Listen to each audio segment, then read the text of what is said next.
전능하사 천지를 만드신 하나님 아버지를 내가 믿사오며 그 외아들 우리 주 예수 그리스도를 믿사오니 이는 성령으로 잉태하사 동정녀 마리아에게 나시고 본디오 빌라도에게 고난을 받으사 십자가에 못 박혀 죽으시고 장사한 지 사흘 만에 죽은 자 가운데서 다시 살아나시며 하늘에 오르사 전능하신 하나님 우편에 앉아 계시다가 저리로서 산자와 죽은 자를 심판하러 오시리라. 성령을 믿사오며 거룩한 공예와 성도가 서로 교통하는 것과 죄를 사하여 주시는 것과 몸이 다시 사는 것과 영원히 사는 것을 믿사옵나이다. 아멘. 찬송가 310장입니다. 찬송 310장입니다. 하나님의 은혜로 있을 데 없는 자 왜 구속하여 주는지 난 알 수 없도다. 내가 믿고 또 의지함은 내 모든 형편 하시는 주님 늘 보호해 주실 것을 나는 확신히 아네. 왜 내게 굳세 믿음과 또 복음 주셔서 내 마음이 항상 편한지 난 알 수 없도다. 내가 믿고 또 의지함은 내 모든 형편 하시는 주님 늘 보호해 주실 것을 나는 확실히 아네. 왜 내게 성령 주셔서 내 마음 감동해 주 예수 믿게 하는지 난 알 수 없도다. 내가 믿고 또 의지함은 내 모든 형편 하시는 주님 늘 보호해 주실 것을 나는 확실히 아네. 주 언제 강림하실지 혹밤에 혹낮에 또 주님 만날 그곳도 난 알 수 없도다. 내가 믿고 또 의지함은 내 모든 형편 하시는 주님 늘 보호해 주실 것을 나는 확실히 아네. 아멘. 이 시간 우리에게 주시는 하나님의 말씀 신약성서 로마서 3장 1절로부터 18절까지의 말씀 되겠습니다. 신약성서 242면 로마서 3장 1절로부터 18절까지의 말씀 함께 읽겠습니다. 그런즉 유대인의 나음이 무엇이며 할례의 유익이 무엇이냐? 범사에 많으니 우선은 그들이 하나님의 말씀을 맡았음이니라. 어떤 자들이 믿지 아니하였으면 어찌하리요? 그 믿지 아니함이 하나님의 믿부심을 패하겠느냐? 그럴 수 없느니라. 사람은 다 거짓되되 오직 하나님은 참되시다 할지어다. 기록된 바 주께서 주의 말씀에 의롭다함을 얻으시고 판단받으실 때에 이기려 하심이라 함과 같으니라. 그러나 우리 불의가 하나님의 의를 드러나게 하면 무슨 말 하리요? 내가 사람의 말하는 대로 말하노니 진노를 내리시는 하나님이 불의하시냐? 결코 그렇지 아니하니라. 만일 그러하면 하나님께서 어찌 세상을 심판하시리요? 그러나 나의 거짓말로 하나님의 참되심이 더 풍성하여 그의 영광이 되었다면 어찌 내가 죄인처럼 심판을 받으리요?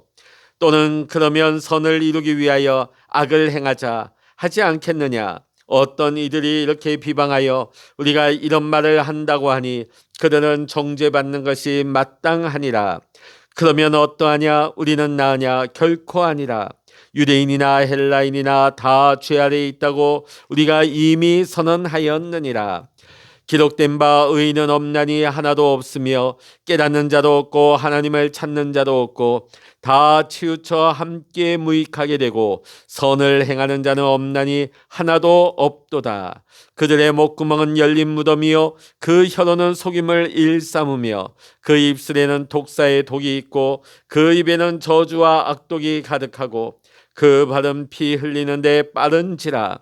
파멸과 고생이 그 길에 있어 평강의 길을 알지 못하였고 그들의 눈앞에 하나님을 두려워함이 없느니라 함과 같으니라. 아멘. 할렐루야. 오늘 이 아침에도 함께 기도하시는 우리 사랑하는 모든 믿음의 성도님들과 여러분의 가정과 또한 여러분의 기도의 제목 위에 오늘도 하나님의 크신 은혜와 평강의 축복, 기도 응답의 축복이 함께 하시기를 이 시간 주의 이름으로 간절히 축원합니다. 여러분, 인류 역사상 가장 비범하고 특출한 사람은 누구일까요? 실제로 영국의 과학 전문지인 네이처에서는 인류 역사를 바꾼 10명의 천재를 선정하여 발표한 적이 있습니다. 그 첫 번째가 누구로 선정됐냐면 레오나르도 다빈치입니다. 레오나르도 다빈치는 이탈리아 르네상스를 대표하는 석학입니다. 그는 화가이며 조각가이며 건축가이자 도시 건설가며 발명가이고 기술자이고 해부학자이며 식물학자, 또 천문학자, 지리학자, 음악가, 다양한 분야에서 그 천재성을 드러낸 사람입니다. 그래서 1위는 레오나르도 다빈치입니다. 2위는 셰익스피어, 3위는 괴테, 또 4위는 이집트 피라미드의 설계자들, 5위는 미켈란젤로, 또 6위는 과학자 뉴턴으로 선정이 되었습니다. 자, 그러면 우리나라 역사에 있어서 최고의 천재는 누구로 선정되었을까요? 다수의 학자들은 조선 후기 인물이라 할 수 있는 다산 정약용 선생을 꼽습니다. 그는 유학자였고 실학자이며 정치가 겸 법률 전문가였습니다. 판사, 법의학, 지리학자, 언어학자, 아동교육학자, 작가 겸 시인이었습니다. 건축가 등 만능 프로페셔널입니다. 자, 우리가 먼저 봤던 레오나르도 다빈치, 또 우리나라의 다산 정약용 선생. 물론 대부분이 수백 년 전의 인물들이죠. 그러나 아직도 그들의 천재성을 뛰어넘을 만한 인물들이 잘 보이지 않습니다. 자, 그런데 우리 주변에도 보면 아주 특별하게 뛰어난 사람들 있습니다. 자, 오늘 이 아침에 왜 이렇게 시작하면서부터 이런 말씀을 드리느냐? 사람들 중에는 남들과 다르게 IQ가 뛰어난 사람들이 있습니다. 머리가 좋은 사람, 저 재능이 뛰어난 사람, 기술이 타고난 사람, 또 실력을 갖춘 사람들이 있기 마련입니다. 또 어떤 경우에는 한 집안이 타고난 집안이 있습니다. 그 집안에서 계속 인물들이 나오죠. 또 그런가 하면 한 민족이 특별한 민족이 있습니다. 여타 다른 민족보다 더 나은 민족, 두각을 나타내는 민족이 있다는 것입니다.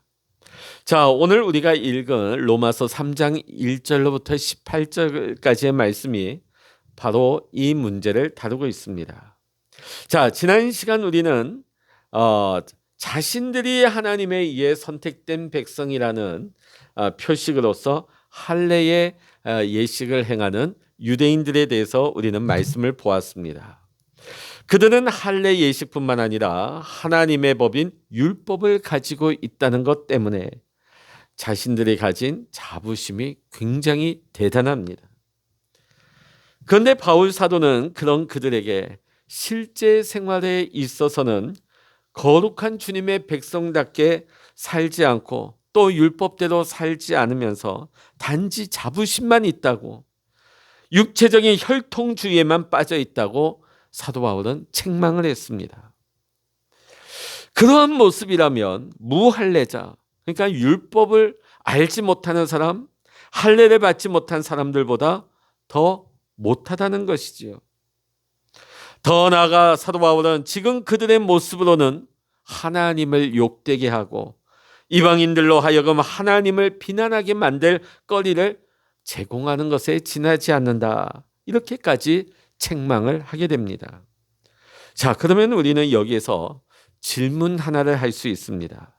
자, 1절의 말씀 보면 하나님의 선택을 받아서 하나님의 하시는 일들을 세상과 인류 역사 가운데 보여온 유대인들에 있어서 나은 점이 없다는 말인가? 자, 계속 사도 바울이 그들을 책망했지 않습니까? 그렇다면 하나님의 선택을 받은 유대인들에게 있어서 그들이 나은 점은 하나도 없는 것일까? 이런 질문을 할 수 있습니다. 자, 풀어서 말씀하자면 조상 아브라함을 부르셔서 언약을 맺으시고 또 아브라함에게 할례를 명하심으로 아브라함과 그의 후손을 구별되게 하셨습니다. 또 가나안 땅에 들어와 살게 하신 그 모든 것이 세상의 다른 민족과 무엇이든 다른 점을 갖게 하지 않았느냐, 이런 질문을 할 수 있겠죠. 사도 바울도 이런 질문을 예상해서 오늘 본문 가운데 그 답을 하고 있습니다. 자, 로마서 9장을 보게 되면요, 로마서 9장을 보면 4절로부터 5절의 말씀 제가 읽어드립니다. 그들은 이스라엘 사람이라 그들에게는 양자됨과 영광과 언약들과 율법을 세우신 것과 예배와 약속들이 있고 조상들도 그들의 것이요 육신으로 하면 그리스도가 그들에게서 나셨으니 아멘. 이스라엘 사람들은 하나님의 복을 그 어떤 민족보다도 많이 받았습니다. 그 첫 번째 복이 무엇이냐? 하나님의 양자로 택함을 받았다는 것이, 하나님의 양자, 세상 수많은 민족 가운데서 하나님께서 그들을 선택하여서 자신의 양자로 삼으셨다는 거예요. 하나님의 아들로 삼으신 것입니다. 그리고 하나님은 그들 가운데 거하심으로 그들을 영광스럽게 하셨습니다. 출애굽에 있어서는 구름 기둥 불 기둥으로 그들과 함께 하셨고 성전을 짓게 하신 후에는 거기에 함께 하마 약속을 주셨습니다. 그러니까 한마디로 이스라엘은 하나님과 언약을 체결한 언약 백성인 것이죠. 하나님은 이스라엘을 제사장 나라로 삼으셨습니다. 그들을 통하여서 세계 모든 나라와 민족 가운데 하나님은 복을 주기를 원하셨던 것입니다. 뿐만이 아닙니다. 이스라엘에는 아브라함, 이삭, 야곱, 모세, 다윗 같은 훌륭한 믿음의 조상들이 있습니다. 예수 그리스도 역시 그 혈통에서 나셨습니다. 예수님의 12제자와 지금 로마서를 기록하고 있는 바울 역시 이스라엘 사람, 유대인입니다.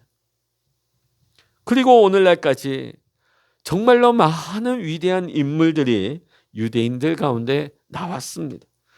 지금도 내노라는 경제인들, 사업가들, 또 예능인들, 문화인들, 그들의 뒤에 뿌리를 살펴보면 다 유대인들이. 분명히 이렇게 보면 유대인들이 세상의 다른 나라 사람들과 민족보다 더 나은 부분이 분명히 있습니다. 그런데 오늘 본문 말씀에서 사도 바울은 유대인으로서 나음이 가장 먼저 꼽는 것이 뭐냐? 따로 있습니다. 그들이 머리가 똑똑해서 그들이 성공을 해서 그런 것이 아니에요. 그건 그들이 유대인의 나음으로서 가장 먼저 사도 바울이 꼽은 것이 무엇이냐? 2절의 말씀, 할례의 유익은 범사에 많으니 우선은 그들이 하나님의 말씀을 맡았음이니라. 하나님의 말씀을 맡았다는 거예요. 여러분, 하나님의 말씀을 맡았다는 것이 얼마나 대단한 것인지는 신명기 4장 32절로부터 40절을 보면 알 수가 있습니다. 사실 우리 인간은 거룩하신 하나님의 말씀을 직접 들을 수가 없습니다. 왜냐하면 부정한 인간이기 때문입니다. 죄인된 인간은 하나님을 직접 만나 뵐 수 없고 그 음성을 직접 들을 수가 없게 된 것입니다. 마치 태양빛이 스스로 녹아버리는 얼음 같은 존재라고 할까요? 그런데 이스라엘은 과거 시내산의 불 가운데 강림하신 하나님 앞에 섰습니다. 또 그 가운데서 말씀하시는 하나님의 음성을 듣고서도 그들은 죽지 않고 살았습니다. 그러니 얼마나 특별하고 얼마나 큰 혜택을 받은 민족입니까? 그뿐만이 아닙니다. 말씀이 그들에게 맡겨진 것은 그들로 하여금 하나님의 미쁘심을 세우기 위함이요 하나님의 참되심을 증거하기 위함이며 하나님의 의를 드러내기 위함이라고 오늘 말씀은 우리에게 증거하고 있습니다. 그러니까 이스라엘이 말씀을 맡았다 하는 것은 하나님께서 이스라엘을 통하여 하나님의 자신과 말씀의 정신을 세상 사람들 가운데 이스라엘을 통해서 나타내기를, 드러내기를 원하셨다는 것입니다. 그렇다고 해서 이스라엘이 말씀을 맡을 만한 자격이나 조건이 있었느냐? 그렇지 않습니다. 신명기 7장 7절로부터 8절의 말씀 보면 이스라엘이 다른 민족보다 무언가 나은 것이 있어서가 아니라 오직 여호와의 사랑과 조상들에게 하신 맹세를 지키게 하기 위해서 하나님께서 그들에게 이러한 은총을 베풀어 주셨다는 것입니다. 그러면서 사도 바울은 이스라엘이 하나님의 말씀을 맡았으니 분명 다른 민족보다 나은 것 혹 유익이 있지 않겠는가? 이러한 질문 앞에 유대인의 나음이나 유대인의 유익이 없는 것은 아니지만은 과거로부터 지금까지 유대인들은 자신들이 가진 유익과 나음보다는 그저 자신들에게 있는 자부심, 교만으로 살았을 뿐만 아니라 적극적으로 하나님의 말씀을 거역했고 더 나아가 하나님께 반항하기까지 했다고 사도 바울은 이들을 고발하고 있습니다. 여러분, 구약 성경 자체를 보시면, 전체를 보시게 되면 이스라엘 백성들이 하나님의 말씀을 듣기를 얼마나 싫어하고 거부했는지를 낱낱이 우리에게 증거하고 있습니다. 그들은 하나님의 말씀을 귀로 막고 들으려 하지 않았습니다. 심지어는 그 말씀을 선포하고 전하는 선지자들을 돌로 쳐 죽이기까지 하였습니다. 그리고 가장 결정적인 사건은 예수 그리스도에 대한 그들의 행동이었습니다. 오죽하면 세례 요한이 이런 이스라엘에 대해 하나님은 돌들로도 아브라함의 자손을 만들어낼 수 있다고 강변했을까요? 이렇게 말할 때 또 한 가지의 반박을 우리는 예상할 수 있습니다. 그것은 유대인들의 거짓과 불의가 있기 때문에 하나님의 참되심과 의로우심을 드러내는 데 도움이 되지 않았겠는가? 하나님의 참되심과 의로우심이 오히려 유대인들의 거짓과 이 불의로 말미암아 더 명확하게 드러났다면 하나님은 그들을 벌하시거나 심판하시면 안 되는 거 아니냐? 그 말씀의 내용이 6절과 7절의 말씀입니다. 또한 율법을 받은 유대인과 율법은 없지만 양심이나 자연 계시를 받으면서도 그것을 지키지 못하는 이방인이 만일 똑같다 하면 사람들이 어떻게 생각할까요? 아하, 마음대로 죄짓고 살아도 되겠구나, 이렇게 생각할 수 있다고 오늘 로마서는 우리에게 반박하고 있습니다. 뿐만 아니라 죄가 더한 곳에 은혜가 넘쳤다고 하니까, 그러면 죄를 더 많이 지어서 하나님의 은혜를 더 크게 드러나게 한다면 심판받을 일이 아니라 오히려 상받을 일이 아닌가, 이렇게 질문할 수도 있다는 것이, 하나님의 의로우심과 참되심을 드러내기 위해서 죄를 범할 수 있다? 따라서 우리의 불의가 하나님의 의를 드러내는 것이라면 불의한 자들에게 진노하시는 하나님의 진노는 정당하지 않은 것이다 하는 결론에 도달하게 되죠. 여기에 대해서 사도 바울은 단호하게 아니라고, 그러한 생각은 정죄받아 마땅하다고 강조하고 있습니다. 그러한 생각이나 사상을 가진 사람은 아직도 자신이 어떤 존재인지를 모르는 사람이라고 말하고 있습니다. 인간이 하나님을 떠나 스스로 살아가려고 하는 그 자체가 죄인 것입니다. 자신의 불행이나 자신이 심판받는 것, 이것의 원인과 책임을 하나님께 돌리려고 하는 사람들은 정죄받아 마땅하다고 오늘 8절은 우리에게 증거하고 있습니다. 결국 오늘 본문 1절부터 8절까지의 말씀, 사도 바울이 우리에게 말하는 것이 무엇입니까? 유대인의 낳은 정과 유익이 분명히 있지만은 오히려 그 낳음이 오히려 그들에게 있어서 진리를 가리우고 예수 그리스도를 보지 못하게 했으니까 오히려 더 악하다는 거예요. 악하다. 이런 결론을 듣게 되면 우리는 또 다른 질문 하나가 떠오르게 됩니다. 9절의 말씀 보시면, 그러면 어떠하냐? 우리는 나으냐? 그러면 어떠하냐? 우리는 나으냐? 자, 지금까지 이방인과 유대인에 대해서 말해왔습니다. 자, 여기서 우리는 누구일까요? 오늘 우리 그리스도인들입니다. 지금 우리 기독교인 우리는 뭔가 남다른 나음이나 유익을 가지고 있는 사람인가? 여기에 대해서 바울이 뭐라고 말하고 있습니까? 결코 아니다. 결코 아니다. 유대인이나 헬라인이나 다 죄 아래 있다고 우리가 이미 선언하였느니라. 유대인이든 이방인이든 옛사람이든 지금 있는 사람이든 불신자이든 신자이든지 간에 모든 인류는 죄 아래에 있다고 오늘 바울은 선언하고 있습니다. 그 구체적인 예로 사도 바울은 의인은 없나니 하나도 없으며 깨닫는 자도 없고 하나님을 찾는 자도 없고 다 치우쳐 함께 무익하게 되고 선을 행하는 자 하나도 없고 그들의 목구멍은 열린 무덤이요 그 혀로는 속임을 일삼으며 그 입술에는 독사의 독이 있고 그 입에는 저주와 악독이 가득하고 그 발은 피 흘리는데 빠른지라 파멸과 고생이 그 길에 있어 평강의 길을 알지 못하였고 그들의 눈앞에 하나님을 두려워함이 없느니라고 오늘 사도 바울은 10절로부터 18절까지 말씀하고 있습니다. 여러분, 의인은 없습니다.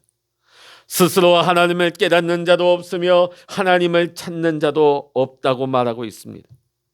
그러면서 사도 바울은 시편 5편과 140편 10편을 인용해서 인간의 죄를 신랄하게 고백하고 있습니다. 고발하고 있죠. 인간의 목구멍은 무덤문과 같아서 그 속에 썩은 시신이 있는 것처럼 구역질 나는 막기 힘든 냄새가 올라온다는 거예요. 그러다 보니까 그 입술로 하는 말들이 절망적인 말이요 거짓말이요 독사처럼 남들을 해롭게 하는 저주하고 죽이는 말이 나온다는 거예요. 상처 주는 말들이 나온다는 거예요. 더러운 말들이 쏟아져 나온다는 것입니다. 그뿐만이 아닙니다. 그들의 발은 성과 의를 행하는 데는 느리지만은 죄를 짓는 데는 아주 빠르다고 합니다. 그러면서도 그들의 마음속에는 평안이 없고 불안과 두려움이 가득합니다. 또한 그들은 이 세상이나 사람들을 두려워하지만은 정작 하나님을 두려워하지 않습니다. 결국 인간은 한 개인으로서 생각하는 것이나 말하는 것이나 행동하는 것이 다 죄뿐입니다. 그러면서 사도 바울은 모든 사람이 죄인이라는 것을 말하면서 자신 또한 빼놓지 않습니다. 사도 바울은 자신을 포함하여 모든 사람이 다 죄인이라고 말하고 있습니다. 자신이라고 해서 나은 것이 하나도 없다는 것이죠. 사랑하는 성도 여러분, 하나님을 떠난 인간은 전적으로 타락한 존재요, 완전히 부패한 존재입니다. 그러므로 우리 인간은 자신이 어떠한 사람인지를 분명하게 아는 것이 중요한 것입니다. 그래야만 주님의 은혜를 온전히 받을 수가 있는 거예요. 내가 어떤 사람인지, 내가 어떠한 존재인지, 내가 얼마나 죄인인지, 내가 얼마나 죄인 중에 괴수인지를 깨닫게 될 때에 우리는 주님의 은혜를 온전히 받을 수가 있는 것입니다. 오늘 말씀을 맺겠습니다. 여러분은 단 한 번이라도 다른 사람과 자신을 비교하면서 그래도 나 자신이 더 낫다고, 그래도 나는 더 잘한다고 이렇게 스스로 만족에 빠진 적은 없습니까? 사실 여러분들도 유대인들처럼 더 나은 점이 있고 더 큰 유익을 가진 분들일 것입니다. 여러분 가운데는 남다른 재능도 있을 것이고 탁월한 부분들이 많이 있는 분들일 것입니다. 그리고 무엇보다 여러분은 하나님의 아들 예수 그리스도의 복음을 맡은 자이며 예수 그리스도를 믿음으로 말미암아 하나님을 아바 아버지라 부를 수 있게 된 그리스도인이 되었습니다. 근데 여러분, 그것이 여러분의 나음일까요? 오늘 로마서의 말씀을 읽어보면 그렇지 않습니다. 오늘 우리 성도들은 바울처럼 자신이 선천적으로 가진 월등함이나 또한 후천적으로 우리가 가지게 된 탁월함까지 우리는 그 모든 자랑거리를 배설물로 여기는 사람이 되어야 할 줄로 믿습니다. 그리고 우리는 바울처럼 나는 죽고 오직 그리스도만 산다고, 나는 하루하루 성령님에 의지하여 살아간다고 믿음으로 고백하는 자가 되어야 할 줄로 믿습니다. 여러분 기억하십시오. 성도는 오직 예수님과 복음 외에는 나음이나 유익이 없다고 믿는 사람이어야 합니다. 그리고 다른 사람을 늘 자신보다 더 낫다고 여기는 사람이 되어야 합니다. 오늘 여러분의 삶이 오늘 본문에 따라서 이처럼 복음에 합당하게 살아갈 수 있는 저와 여러분 모두가 될 수 있기를 주의 이름으로 간절히 축원합니다. 기도하시겠습니다. 할렐루야. 하나님 아버지, 오늘 우리가 그리스도인이라는 이유만으로 우리가 남들보다 우리가 더 낫다고 우리는 스스로 자부심을 가지고 우리는 그렇게 착각하고 있지 않습니까? 나는 그래도 낫다고, 나는 괜찮다고, 저 사람이 문제라고, 저 사람이 잘못했다고, 저 사람이 이번에는 잘못했다고, 그렇게 우리는 그 옛날 유대인들처럼 반응하고 있지는 않습니까? 날마다 우리가 예수 그리스도의 십자가 앞에서 우리의 마음의 옷을 찢게 하시고, 주여 나는 죄인입니다, 주여 나는 죄인 중에 괴수입니다, 사도 바울과 같이 우리 자신의 죄악됨을 바라보게 하시고 십자가의 보혈로 날마다 우리 자신을 씻을 수 있는, 주님 앞에 겸손히 엎드릴 수 있는 우리의 모습이 되게 하여 주시옵소서. 오늘도 우리가 주님 앞에 겸손하게 엎드립니다. 주 예수 그리스도의 보혈로 우리를 정결하게 씻으시고 새 영을 부으시고 새 마음을 부어주시고 오늘 이 하루의 삶도 하나님 기뻐하시는 복된 삶을 살아가게 하여 주시옵소서. 나보다 남을 더 낫게 여기게 하시고 서로 섬기는 자가 되게 하시고 존중하는 자가 되게 하시고, 하나님 아버지, 나의 나된 것은 오직 주님의 은혜라, 나는 죽고 오직 예수 그리스도로만 사는 우리 모든 믿음의 성도님들 다 되게 하여 주시옵소서. 모든 감사와 영광을 우리 주님께 올려드리며 우리 주 예수 그리스도의 이름으로 간절히 기도하옵나이다. 아멘. 찬양하라 내 영혼아, 찬양하라 내 영혼아, 내 속에 있는 것들아 다 찬양하라. 기도하라 내 영혼아, 기도하라 내 영혼아, 내 속에 있는 것들아 다 기도하라. 주여 일창으로 합심하여 기도하십니다. 주여